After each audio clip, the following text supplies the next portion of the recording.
Don't you just love awkward conversations? You know, those talks that are critical to have, but you really just cringe at the thought of actually having it? Well, we've all been there. Often.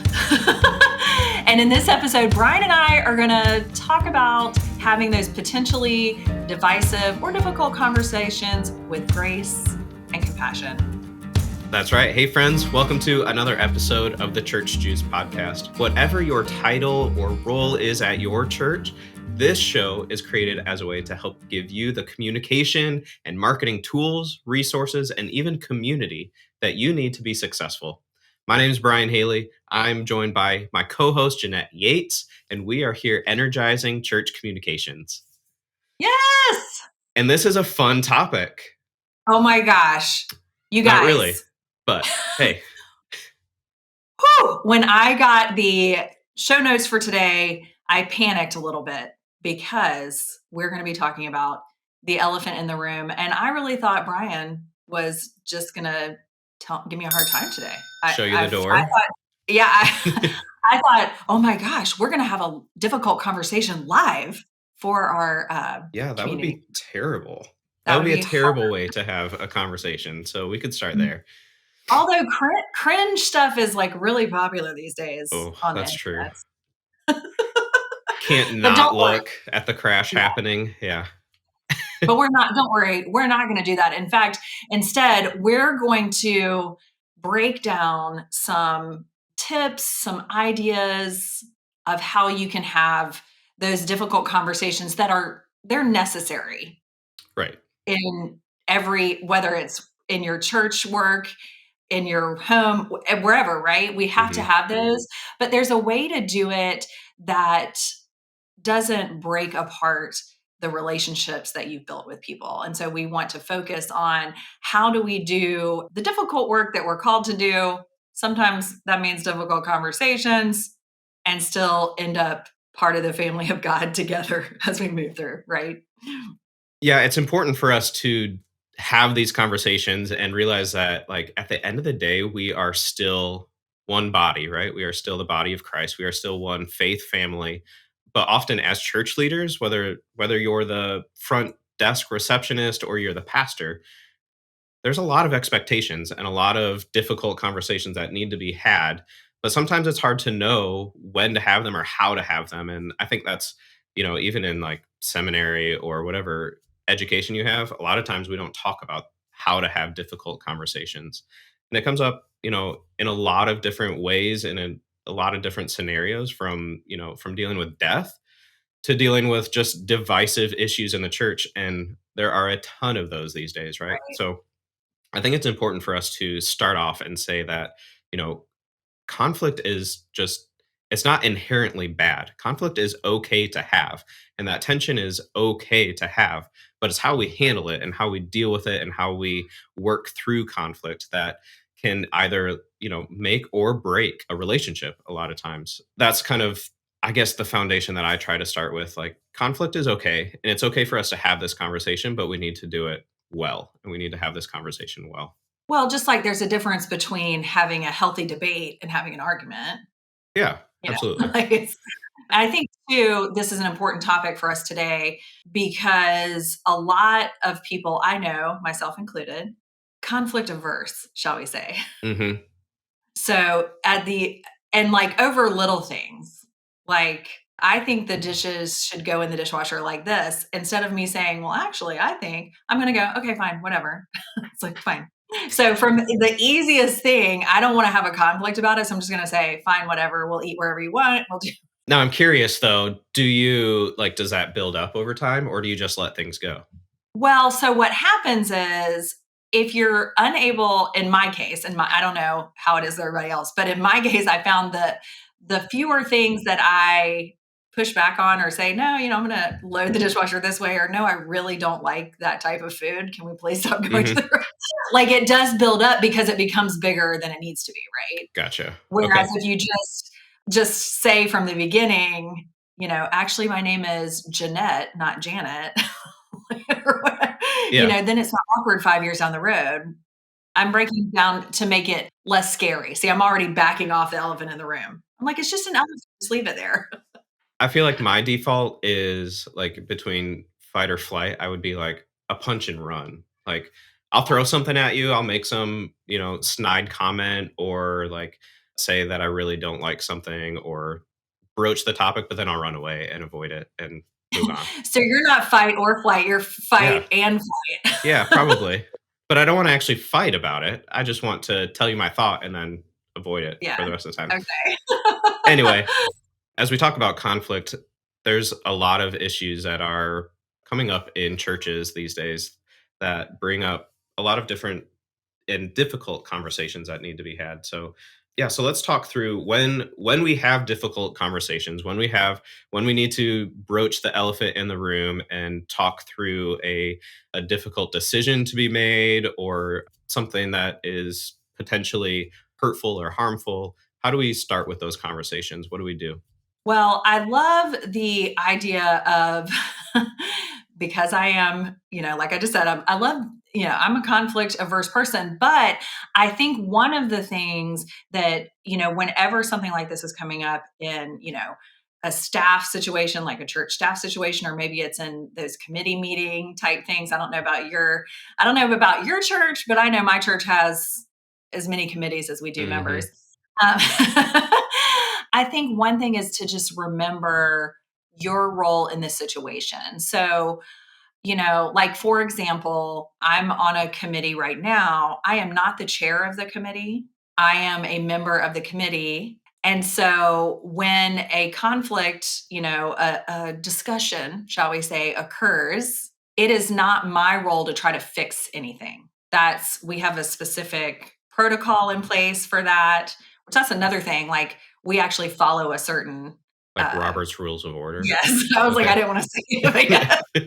So it's not my job, it's the chair's job. Now, if you're the chair of the committee, you need to know your role and responsibility.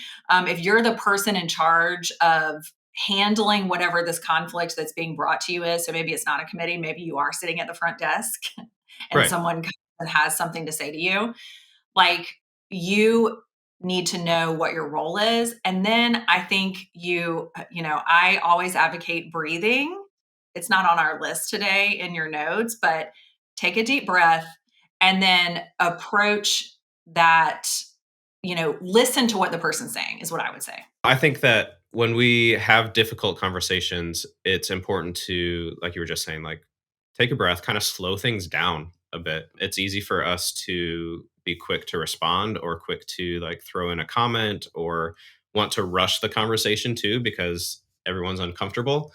But when we Right. slow a conversation down, when we take a moment to breathe, when we don't respond to a question right away, but actually take a moment and think about it or just let there be space, slowing the conversation down helps to de-escalate the conversation too. So it's not working toward aggravation and, toward the climax of, whatever argument could happen or could take place, but Right. it kind of de-escalates and creates space. And that's a good thing to have. Another thing that I do that is really helpful for me in my quest to confront conflict instead of running away from it is when I feel that feeling that comes up, that fight or flight response kick in, I try to say to myself, what is really going on here? As I'm listening to them, I'm trying to say like, what are they really upset about here, or what's really going on here? Or if they're saying something that I'm getting really upset about, and I'm listening to them, and I'm like, why am I getting so upset about what they're saying? Maybe Mhm. it's a me problem and not a them. But I think really just kind of using your feelings, using those senses inside you to say, okay, I'm getting ready to defend here. I'm getting ready to fight. But before I do, like, what am I fighting about here? Like, Yeah. what am I really getting ready to fight about? And then I think that sometimes kind of helps us pause a little bit too. But we also have to remember that all of these conversations that we're having with these people within our church are to be handled with grace and trust. So hopefully these conversations that are happening, these conflicts are happening with people that you know to some extent in your church, right? Because that's what we're talking about, conflict Mhm. within this church space. So you hopefully there is a level of trust that's already there. Go back to that. I know recently there was something going on in my church and a person said something I disagreed with, but I have 20 years of a relationship with this person. They've been a part of my church family for 20 years.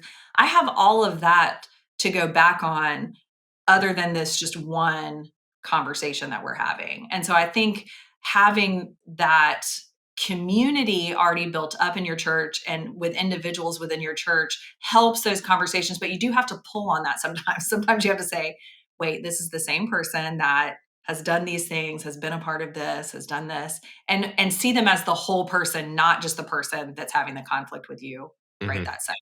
One thing that I found in recent years, especially as leading staff in a church setting, is to be direct and to be clear.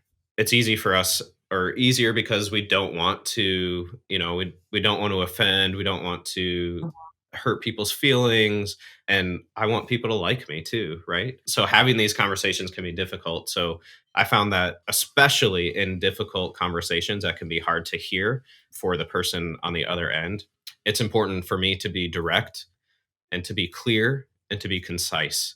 So I don't beat around the bush. I'm going to tell you, hey, this is the issue. This is what we're talking about. But I'm also going to ask questions because I want to hear from their perspective. What am I not seeing? What am I not experiencing? Because that's important too. We come in with our experience and our perceptions and all of that, but there's another side to the story. So it's important to listen to that, like you were saying, and draw on those relationships that you have, and then be clear about where we're going. But I think there's also an element of being flexible too. Like I can walk into a situation and say, this is what you're doing wrong and this is what I expect to change. But when I listen and I'm flexible, I can have a better understanding and we can probably come to a better agreement that's going Right. to have better results because they're now part of that decision too.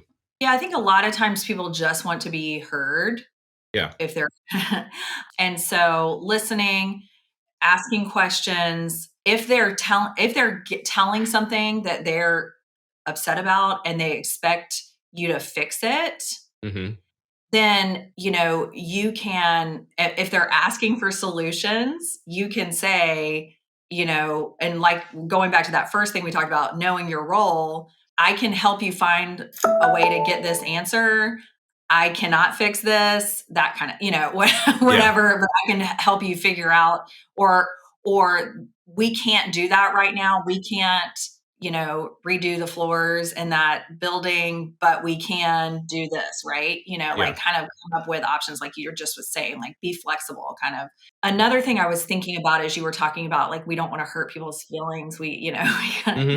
And like, especially in the church, like, kindness is like part of the fruit of the spirit. So, how can we say no or not yet or I Yeah. disagree? Is that contrary to kindness? And one of the books that I read, and this is a while ago, it's one of Henry Hmm. Cloud's books. He wrote the books, the Boundaries books. He wrote a book called Necessary Endings. And of course, we're not talking about like breaking a relationship today, right? But he was talking about part of firing people or Yeah. ending a relationship or something is having that difficult conversation, right? And a lot of times we don't want to have it because of that whole hurt, we don't want to hurt people's feelings. But he Yeah. said, sometimes you will hurt someone's feelings. Your goal is not always to not hurt their feelings, it's to not harm them. So know the difference between someone's hurt feelings and actually harming someone emotionally, right? And so Hmm. you want to try to balance that out. I'll try to find the exact quote from that book, but he did distinguish between hurt feelings and harming Yeah. That's someone. interesting. And so I think, and one of the things I know in my own journey of life is my feelings may get hurt. So I'm now the person receiving the reply back from the hard conversation. Hmm. That's an opportunity for me to examine why my feelings are hurt, but also that feeling will pass, Yeah. right? The Right. relationship that you have with that person, you still want to maintain that. So hurting someone's feelings shouldn't harm the relationship irreparably. Yeah, I mean, I think we've talked a lot today about different scenarios in approaching tough conversations, and it's good to have. There's also a couple things that I just want to touch on, just like real briefly, that I think a lot of communicators interact with or deal with pretty commonly that are kind of not divisive, but they are kind of difficult to deal with sometimes. So, one of them is I would call them, well, let's just say online trolls. Okay. Right. So, the people that, if you have a ad campaign on Facebook, they're making comments about how I don't know, about how God isn't real or, different things or causing a stir in your Mhm. posts and things like that. But there's also the people that come to the church communicator or the church leader who either have a passion project and so they want the church to put all their resources into their little project even though it has nothing to do with the church or our mission, or they always have something that is an issue. Like I'm always upset because I don't know, I don't get the email the right way, or I Right. don't like the way this looks. So when we're dealing with those kinds of conversations, I don't know, what do you suggest? What do you say? Okay, so the online troll thing, there's a couple different things, just real quick. When what we're talking about is people that are not associated with your church at all. They may or may not even live in your community. They're and it's, we get these all the time. And you can tell this person is putting something on there. You can just hide those. You can just hide those. You can just if you hide them, that person still will see it, but nobody else will. Just hide it. It's Right. not a big deal. I think you can also block people, but I can't remember. Facebook changes what you're allowed to do Yeah. so often. But like you want to reserve that block for like if just something's really egregious. But like you can definitely just hide weird comments that make no sense, right? But then every now and then there's a comment of like from someone that's like in your community, whether they're a member of your church or an attendee or know someone or a relative or whatever, and if possible, you want to respond with grace. Now, my friend Seth Muse, who has worked in the church space a lot, one of the things he suggests is moving it out of the comments as quickly as Mhm. possible. We're sorry you feel this way, or we'd love to discuss this with you further or connect you with a pastor. Please DM us and then move it off. And if that sometimes they will actually reach out to you, or you can reach out to them in a DM and say, "Hey, we'd love to continue this conversation here." And then again, hide that comment, get rid of it, whatever, but try to move it off of the the main feed that Yeah. everybody sees. If there is a conversation to be had, right? A lot of times those things are going to just be not they're not trying to start a conversation. They're Mhm. just saying something into the void. But if someone is really, wanting prayer or wanting to know more about this or seems to be hurt, you want to handle that with a little bit of grace. And then again, like I said, pull it offline, pull it off the main Yeah. feed. Now, my favorite thing to talk about is the squeaky wheels. I love them. Listen, those squeaky wheels, a lot of times, are, your most staunch members of the church. Mhm. They are there every Sunday, and they just want you to do the thing that has always been done or whatever. And I think I've talked about this in several episodes. I've probably even written a blog post for Church Juice on this. You don't have to say no to them. You can say they're coming to you and saying, "I want you to promote this," right? Mhm. Well, you don't have to say, "No, I am not we are not promoting that." What you can say is, "Let me take a look at this and I will let you know, I will create a marketing plan just for you, just for this event." And now that marketing plan may mean you make 10 invitations for them to personally hand out to their 10 friends that are going to come to this event. That may be your marketing plan. But the fact that you took the time to do that, let them know, "Oh, my marketing plan is specifically made for me." It is.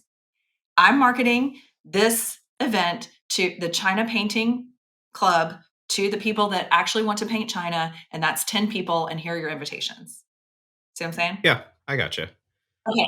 Now, if somebody comes to you and says, "I am sick and tired of my email going into my spam. Mhm. Why do you send the church email to my spam folder?" Mhm. you can do is take 5 minutes and tell them some of the things that we all know. If they're, if you use Google email, you can even pull up your email and say, if it ends up over here, all you have to do is click here, and you can just show them how to do it. Just take a few minutes and do it. They're going to appreciate the time, and you're going to educate them and probably save a lot of other people the hassle of having to do the same thing, right? So just take a few minutes. Just take a few minutes. And if they're complaining that the toilet is running, chances are, although if that is part of your job, my heart goes out to you, church communicator. But chances are you can say, fill out this form. I'll give it to Joe. He's going to take care of the toilet. Yeah. You don't have to deal with that. I think that there are a lot of situations when someone comes to us in the church office, whatever your role is, they feel like they can come to you. That's also an opportunity for you to develop that relationship. So I think talking through or thinking through some of the things that we talked about in this episode might be helpful in those situations. So know, just like you were talking about with like the toilet, know where your responsibilities lie. If it's not your Right. responsibility, like make sure you connect them with the right person. Approach that conversation, know that when they're walking in, you need to take a deep breath probably. You need to listen to what they're saying, and you need to listen well and hear them out. But the more that you get to know them, the more that you deepen that relationship with them, know what they're passionate about. They are passionate about the church because they're coming to you about these issues. But what else are they passionate about? Where can you win them over in other areas too?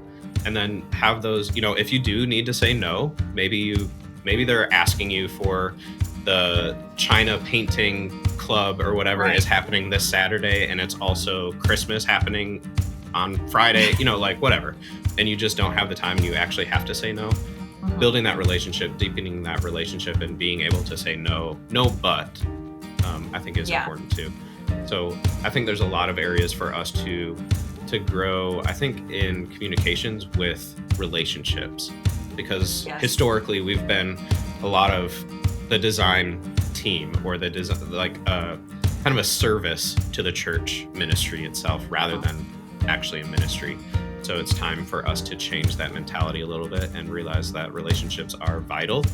That is part of the job of a communicator. And so we need to have difficult conversations from time to time. We need to develop relationships with people, and we need to be okay with that and, work that into our regular role.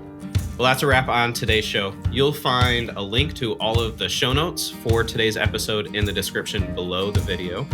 You can also subscribe and make sure you turn on the notifications for the videos, and then you will never miss a future episode of the Church Juice podcast. On behalf of Church Juice and everyone at Reframe Ministries, thanks for watching. We'll see you next week when we discuss helping you with your live stream and podcast.